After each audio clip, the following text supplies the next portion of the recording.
tu es servante de Dieu, tu vis dans l'adultère. Tu dis que tu es serviteur de Dieu, tu vis dans l'adultère.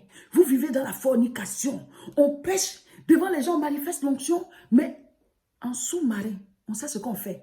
On vit mal, on divise les gens, on est méchant, on est mauvais. Et puis on vient, l'onction, le Saint-Esprit. Mais quand je regarde, je dis, hé, est-ce que chacun prend conscience de l'éternité? Je ne suis pas en train de vous dire que je suis meilleur que vous, mes frères, mes soeurs. Moi où je suis, je n'ai pas envie d'aller en enfer. Donc souvent quand je vois certaines choses, la personne a dit Dieu l'utilise. Mais sa vie est catastrophique. La personne vit mal. Quand tu regardes là, la personne ne véhicule pas le Saint-Esprit. Tu vois un esprit de séduction. Tu vois un fond de péché, d'adultère. En même temps, tu vois. Et puis on dit, ah, c'est le Saint-Esprit. Et une diviseuse, un diviseur, des gens qui sont méchants, qui sont hypocrites, qui ne pardonnent pas, des gens qui maudissent à longueur de journée. Et en même temps, on dit que c'est le Saint-Esprit qui l'utilise. C'est le Saint-Esprit qui est en train d'utiliser la dame. C'est le Saint-Esprit qui utilise le monsieur. Et puis, on ne comprend pas. On ne comprend pas. Le Saint-Esprit utilise quelqu'un et la personne vit dans la fornication. Le Saint-Esprit utilise quelqu'un et la personne vit dans l'adultère. Et puis encore, il vient s'installer, il vient se mettre là. On dit c'est le Saint-Esprit. On dit, oh, le Saint-Esprit l'utilise. Et puis les gens s'en vont seulement. Donc vous cherchez quoi? Vous cherchez le salut de votre âme. Ou bien vous cherchez juste le sensationnel. Ou bien vous cherchez le spectacle. Vous cherchez quoi, mes frères, mes soeurs? On veut aller au ciel ou bien c'est l'atmosphère de la terre là qui nous plaît? J'ai l'impression que beaucoup ne se sont pas rendus compte du fait qu'on se donne à Dieu pour le salut de notre âme. La Bible dit, dans les derniers temps, les gens auront une démangeaison dans leur oreille là. Il y a des évangiles qu'ils vont aimer écouter. Le salut de leur âme ne va pas les intéresser. Eux, ils veulent juste là où il y a le sensationnel, là où il y a du spectacle. Parce que la personne même qui fait ce spectacle, la personne qui fait comme si Dieu l'utilise là, elle a une vie catastrophique. La personne vit mal. C'est l'adultère, c'est l'impudicité, c'est la fornication. Ce sont, voilà, c'est la division. On insulte. La même personne là, il faut la voir en train de critiquer, en train de parler mal de telle personne, en train de faire ceci. Mais en même temps, on dit c'est le Saint-Esprit qui utilise la personne. Je ne comprends pas. Si le Saint-Esprit ne peut pas toi-même te transformer là, c'est que ce n'est pas le Saint-Esprit. C'est que ce n'est pas le Saint-Esprit, mes frères, mes soeurs. Est-ce que chacun de nous se rend compte que toi-même qui dis que Dieu t'utilise là, tu dois être sauvé. Dieu n'est pas camarade de quelqu'un. Hein?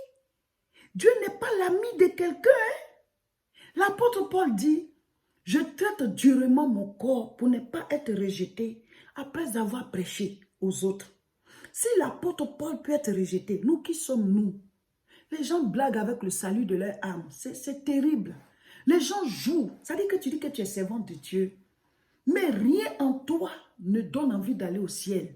C'est le péché à outrance. On peut jouer avec tout, sauf avec le salut de notre âme. Est-ce qu'on n'est pas des Samson? Samson finit de manifester l'onction comme ça. Et il s'en va chez Dalila, la prostituée. Il y a beaucoup de serviteurs et de servantes qui sont comme ça. Je ne veux pas vous juger, mes frères, mes soeurs, mais j'ai l'habitude de dire, si tu trouves quelqu'un pour te juger avant que Dieu ne te juge, là, il faut lui dire merci. Ça, c'est avant le dernier jugement.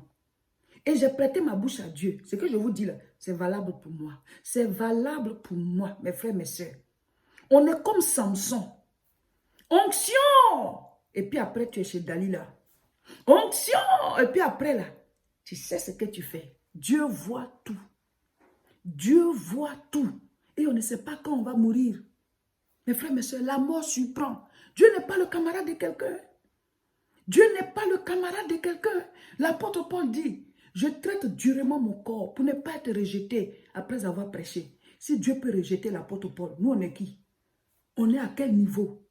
Vous dites que vous manifestez l'onction, mais vous commettez l'adultère à outrance. Vous trompez ici, vous couchez là, vous détruisez le troupeau du Seigneur. Tu dis que tu es servante de Dieu, mais tu divises les couples. Ceux même à qui tu prêches là, tu vas coucher avec le mari de telle ou telle personne, et puis en même temps vient l'onction, le Saint-Esprit, les gens tombent. Je ne comprends pas. C'est quelle onction? C'est quel Saint-Esprit? Est-ce que tout le monde a compris l'évangile de la même manière? Est-ce que chacun se rend compte que l'éternité sur notre tête à tout moment. C'est-à-dire que souvent, tu vois quelqu'un, on dit c'est un homme de Dieu. Dieu l'utilise. La personne fait des miracles. La personne guérit. Elle délivre. Ou alors, tu vois une servante de Dieu. Elle prêche. Elle fait des miracles. Elle donne des paroles de connaissance. Il y a toutes sortes de manifestations. Et de l'autre côté, la personne a une vie catastrophique. Une vie catastrophique. La personne vit mal. Une vie du monde des ténèbres. Donc, ils finissent ça et ils vivent mal. Ils finissent ça, ils sont dans la fornication. Ils finissent de manifester les dons et ils sont dans le péché des diviseurs, des diviseuses qui détruisent des couples, qui détruisent des familles, qui escroquent, qui mentent, qui volent, qui commettent l'adultère. Le salut de nos âmes, c'est ça qui est important. Le salut de notre âme. Mes frères, mes sœurs, ne soyons pas des Samson. Tu dis que tu es responsable d'église. Tu te concentres seulement sur les dons spirituels, la manifestation du Saint-Esprit. Tu dis que tu es pasteur, tu dis que tu es servante de Dieu. Tu n'es concentré que sur ça, sur la manifestation du Saint-Esprit. Ah, Dieu l'utilise, Dieu l'utilise. Et puis, on prie pour les gens, ça tombe ici, on donne les paroles de connaissance. Je ne dis pas que ce n'est pas bon. Moi-même, je prie pour les gens. Moi aussi, Dieu m'utilise. Mais je vais attirer votre attention sur un fait. Mes frères, mes sœurs, le salut de notre âme. Jésus a dit à ses disciples, vous recevrez une puissance, le Saint-Esprit survenant sur vous, et vous serez mes témoins. On témoigne pour que d'autres se donnent à Dieu. Et on témoigne par l'évangile, on témoigne par la manifestation des dons spirituels, par les miracles, par les délivrances, pour que les autres se donnent à Dieu. Mais pour que toi, tu sois sauvé là, c'est le Saint-Esprit en toi, la nouvelle naissance. Jésus a dit à Nicodème, si un homme n'est né de nouveau, il ne peut voir le royaume de Dieu. Car ce qui est né de la chair est chair. Ce qui est né de l'esprit est esprit. Tu étais né d'un homme et d'une femme. Tu es chair. Et si tu meurs dans cet état-là, tu restes chair. Donc la chair retourne à la poussière. Donc tu es perdu. Ton âme n'a pas été régénérée. Tu n'as pas reçu la vie pour vivre de manière éternelle. Donc tu dois naître de l'esprit. Le Saint-Esprit doit venir faire naître en toi la vie de Dieu. Donc c'est comme tu as ton acte de naissance dans le nouveau royaume. Le royaume de Dieu, la seconde chance.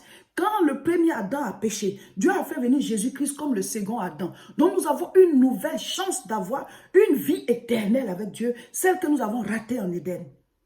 Donc le Saint-Esprit est comme l'arche, comme au temps de Noé. Tu fais ton entrée. Et qu'est-ce qui prouve que tu as fait ton entrée? C'est la transformation de ta vie. Donc certains confondent le Saint-Esprit sur nous et le Saint-Esprit en nous. Le Saint-Esprit en nous, c'est toi-même ton salut et la transformation de ta vie. C'est ça qui te donne accès à la vie éternelle, au salut de ton âme. Le Saint-Esprit sur toi, c'est pour manifester les dons pour le salut des autres. Donc certains croient que le fait qu'ils manifestent ces dons-là, ça veut dire qu'ils sont sauvés. Donc ils finissent ça et ils vivent mal. Ils finissent ça, ils sont dans la fornication. Ils finissent de manifester les dons et ils sont dans le péché des diviseurs, des diviseuses qui détruisent des couples, qui détruisent des familles, qui escroquent, qui mentent, qui volent, qui commettent l'adultère, des abominations même que les païens ne font pas. Et puis on vient s'arrêter. Oh l'onction! Souvent ils sont pasteurs, souvent ils sont servants de Dieu, souvent ils sont responsables d'église ou bien des chrétiens. Voilà, simple, mais qui manifestent l'onction. Et après à côté, on a une mauvaise vie. Mes frères, ce n'est pas pour vous juger. Moi-même là, ce que je suis en train de dire, c'est valable pour moi. Et c'est apprendre à laisser. Mon frère, ma soeur, je ne suis pas mieux que toi. Et j'ai l'habitude de dire, si tu trouves quelqu'un pour te juger avant que Dieu ne te juge, il faut lui dire merci. L'avant-dernier jugement, c'est mieux. Comme ça, toi, tu es nettoyé. Parce que le dernier jugement, là, c'est définitif. Donc, si tu dis que je suis en train de te juger, là, prends ça comme ça. Mais si ça peut t'emmener à mettre la parole de Dieu devant toi comme un miroir pour dire, hey, est-ce que je suis prêt? Est-ce que je vis la vie que je dois vivre? On se fait appeler oint, on se fait appeler ointe. Mais nous seuls, on sait qui on est. De manière cachée, là, on sait qui on est. Tu prêches, tu manifestes l'onction. Mais l'autre côté, tu es comme un loup dans la bergerie. Vous couchez ici, vous couchez là. Vous divisez des couples, vous détruisez des foyers, vous escroquez, vous volez. Oui, Dieu dit d'apporter les dîmes et les offrandes. Tu as lancé l'appel, c'est lui qui a donné gloire à Dieu. Mais souvent, vous mentez, vous faites des choses que la Bible n'a pas dites. Et vous détruisez des couples, vous détruisez des maisons, vous détruisez des finances des gens, vous détruisez leur vie économique à tous les niveaux. Et puis c'est comme des loups, c'est comme des ravisseurs. Et mes frères, mes soeurs, Dieu va nous juger. Dieu n'est pas le camarade de quelqu'un. Hein. Dieu Dieu n'appartient à personne. Dieu s'appartient lui-même. Matthieu chapitre 7 à partir du verset 21. Ceux qui me disent Seigneur, Seigneur, n'entreront pas tous dans le royaume des cieux. Seigneur, Seigneur, c'est qui? C'est nous les chrétiens. Donc Dieu est en train de nous dire ici que ce n'est pas tous les chrétiens, ceux qui se font appeler chrétiens, ce n'est pas nous tous qui allons rentrer dans le royaume des cieux. Ce n'est pas que Dieu veut nous diviser de lui-même, il veut jeter certains. Hein. Mais comme lui voit les cœurs, donc tous ceux qui disent Seigneur, Seigneur, là, lui il sait déjà qu'il y en a dedans, là, ils ne sont pas sincères. Il y en a même qui sont parmi son peuple, qui jouent les rôles, qui manifestent des dons spirituels et tout ça. Mais lui, voyant leur cœur, il sait que ceux-là, ils ne seront pas sauvés. Parce que ce ne sont pas les dons spirituels qui sauvent. Mes frères, mes sœurs, les dons spirituels, c'est pour l'édification du corps du Christ. C'est pour sauver d'autres personnes. Jésus a dit, vous recevrez une puissance, le Saint-Esprit survenant sur vous, et vous serez mes témoins. Quand le Saint-Esprit vient sur nous, on est baptisé du Saint-Esprit, et quand on reçoit le Saint-Esprit, c'est pour être témoin, pour qu'on puisse toucher d'autres personnes, pour que ces personnes viennent à Dieu. Donc, par la prédication, par la manifestation des dons spirituels, par les miracles, les guérisons, les délivrances, pour que d'autres viennent à Dieu. Donc ça c'est pour le ministère extérieur. Mais le ministère intérieur qui te sauve toi, c'est ça qu'il a dit à Nicodème là. Nicodème, si un homme n'est né de nouveau, il ne peut voir le royaume de Dieu. Car ce qui est né de la chair est chair, ce qui est né de l'esprit est esprit. Ce qui sauve là, c'est le Saint-Esprit en toi. Ce n'est pas le Saint-Esprit sur toi. Le Saint-Esprit sur toi, c'est pour manifester, pour que les autres soient sauvés, pour être témoins. Mais le Saint-Esprit en toi, la nouvelle naissance, la transformation de ta vie, alors tu manifestes le fruit de l'Esprit.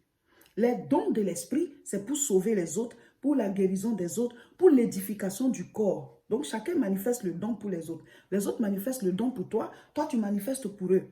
Mais ton salut là, c'est le Saint-Esprit en toi. Tu es né de nouveau. Donc, quand tu es né de nouveau, que ta vie est transformée, là, quand tu manifestes même les dons de l'esprit, c'est accompagné d'amour, c'est accompagné de joie, c'est accompagné de paix. Ce n'est pas dans un esprit de division, ce n'est pas dans un esprit de maléfique, c'est-à-dire il n'y a pas de la malice dedans. Tu fais ça de manière pure. Alléluia. Donc, il dit, ce n'est pas tous ceux qui me disent, Seigneur, Seigneur, qui entreront dans le royaume des cieux. Mais c'est qui entrera? Mais seulement celui qui fait la volonté de mon Père qui est dans les cieux. Donc, ce n'est pas les dons spirituels qui te sauvent. C'est l'application de la parole qui te sauve.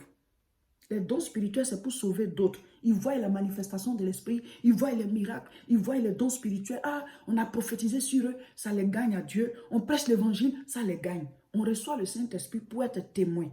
Le Saint-Esprit sur nous. Mais le Saint-Esprit en nous, ça c'est la nouvelle naissance. Quiconque n'est pas né de nouveau n'est pas dans le royaume de Dieu. Ça c'est pour ton propre salut. Faites bien la différence. Hein? Je continue. Verset 22. Plusieurs me diront en ce jour-là, Seigneur, Seigneur, n'avons-nous pas prophétisé par ton nom? Ils seront surpris parce qu'eux ils croyaient que c'est ça là qui est le salut. Ça, tu le manifestes pour sauver les autres. Mais toi-même, pour que tu sois sauvé là, c'est la transformation de ta vie. Ce qui est né de la chair est chair, ce qui est né de l'esprit est esprit. Il faut que tu sois né de l'esprit. Il faut que ta vie soit changée, transformée. Donc, ils seront étonnés. N'avons-nous pas prophétisé? Parce qu'ils croient que c'est ça qui allait les sauver. N'avons-nous pas chassé des démons? Eux ils croient que c'est ça qui les sauvait. Judas avait chassé des démons aussi. Hein. Après, il s'est suicidé. Il dit, n'avons-nous pas chassé des démons par ton nom? N'avons-nous pas fait beaucoup de miracles par ton nom? Judas était parmi les apôtres. Jésus lui a dit d'aller chasser les démons, ils ont chassé. Mais Judas, après, il s'est retrouvé où? Voilà. Verset 23. Alors je leur dirai ouvertement, je ne vous ai jamais connu. Retirez-vous de moi, vous qui commettez l'iniquité. Ils vivent mal, mais en même temps, ils disent que le Saint-Esprit les utilise. C'est d'eux que je parle. Vous serez surpris. Parce que ça ne veut pas dire que tu es sauvé. Tu es juste un instrument. Ce qui montre que tu es sauvé, c'est la transformation de ta vie. Jésus dit, va leur dire, arrière de moi, vous qui êtes ouvriers d'iniquité. Donc vous manifestez ces dons-là, mais dans le fond, vous vivez mal. Dans le fond, vous détruisez l'œuvre de Dieu. Donc mes frères, mes soeurs, c'est pas pour vous juger. Hein? C'est pour que chacun de nous, vous et puis moi, que chacun regarde la parole de Dieu comme ça pour dire que si aujourd'hui je meurs là, est-ce que je suis sauvé? Parce qu'aujourd'hui tout le monde meurt. Hein? Chrétien, oh, homme de Dieu, oh, païen, oh, tout le monde meurt. La mort peut arriver subitement. On veut tous vivre longtemps, mais il y en a qui meurent jeunes. Donc, est-ce que tu es prêt? La manière dont tu es en train de servir Dieu, est-ce que vraiment tu es sauvé? Mes frères, mes soeurs, partagez la vidéo là. Envoyez ça aux hommes de Dieu que vous connaissez, aux servants de Dieu que vous connaissez. Ce n'est pas pour juger quelqu'un. Mais si tu aimes la personne, tu veux que son âme soit sauvée pendant qu'elle prêche, pendant qu'il prêche là, tu veux que son âme soit sauvée là. Envoie-lui ça. Inbox, tu dis, pasteur, écoute ça un peu. Maman, pasteur, écoute ça un peu. Servant de Dieu, écoute ça un peu. Voilà. C'est entre vous, serviteurs de Dieu, vous êtes en train de vous parler. Non, ça suffit. Il y a de vrais serviteurs. C'est pas parce que tout le monde est... C'est pas parce que certaines personnes font ça que ça veut dire que tout le monde est faux. Hein. Mais je parle à ceux qui sont faux là. Tu es comme Samson. Tu es comme Samson. Tu es une servante de Dieu, mais tu es comme Samson. Tu es un serviteur de Dieu, mais tu es comme Samson. Dans la journée, on manifeste l'onction pour attaquer les Philistins. Le soir, on est chez Dalila. Le soir, on est dans la fornication. On est dans l'impudicité, on est dans l'adultère. On détruit des foyers, on détruit des couples. Et puis maintenant, on vient, on s'arrête et puis on dit l'onction, l'onction, Dieu va nous juger. Tu es là, tu dis que tu es serviteur de Dieu, tu es servante de Dieu, tu dis que tu es responsable d'église, tu manifestes l'onction, mais tu escroques, tu détruis le troupeau du Seigneur. Oui, le Seigneur dit d'apporter les 10 000 les offrandes. Tu as lancé l'appel, tu as expliqué, celui qui a donné, gloire à Dieu. Mais souvent, vous fabriquez de ces choses et vous-même, vous savez que vous êtes en train d'escroquer la personne et vous le faites. Il y a un propriétaire à ce troupeau-là, il arrive. La bergerie a un propriétaire, Jésus-Christ. Il a son vent à la main. Il va nettoyer son air. C'est ce que la Bible dit. Eh mes frères, mes soeurs, est-ce que vous pensez au salut de votre âme? Tu dis que tu es servante de Dieu, mais tu vis dans la fornication, l'adultère. Tu trompes ici, tu trompes là, tu couches ici, tu couches là, tu manques sur ta bouche. Toi seul sais. Et puis en même temps, tu viens, l'onction, maman pasteur, servante de Dieu. Oui, mes frères, mes soeurs, ressaisissons-nous. Hein. Si tu as suivi le message et puis tu te sens concerné, là, c'est entre toi et Dieu. Moi aussi, je suis devant Dieu. Chacun de nous va se mettre devant Dieu. Ouvrons nos vies là comme ça. Comme ça. Dieu va nous parler. Jésus revient. Dieu n'est pas le camarade de quelqu'un. Hein. Dieu n'appartient à personne. Il s'appartient à lui-même. Il s'appartient à lui-même. Il est un puissant guerrier.